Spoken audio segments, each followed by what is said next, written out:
महाराष्ट्रातील भगिनींना आधार देणारी राज्य शासनाची मुख्यमंत्री माझी लाडकी बहीण योजना। या योजनेअंतर्गत अल्प उत्पन्न गटातील 21 ते 65 वयोगटाच्या भगिनींना मिळणार दरमहा 1500 रुपयांची मदत। अर्ज करण्यासाठी 31 ऑगस्ट 2024 पर्यंत मुदतवाढ।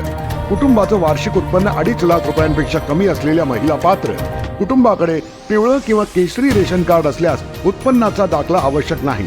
पांढरं रेशन कार्ड असेल किंवा रेशन कार्ड नसेल तर कुटुंबाचं वार्षिक उत्पन्न 2.5 लाखांपेक्षा कमी असल्याचा दाखला आवश्यक। योजनेसाठीचा ऑनलाईन अर्ज नारी शक्ती दूत ॲप वरून किंवा पोर्टलवर भरता येईल। ज्या भगिनींना ऑनलाईन अर्ज भरता येत नसेल त्यांच्यासाठी अंगणवाडी, ग्रामपंचायत, वॉर्ड ऑफिस, सेतू सुविधा केंद्रामध्ये किंवा आशाताई बचत गटाच्या CRP यांची मदत उपलब्ध।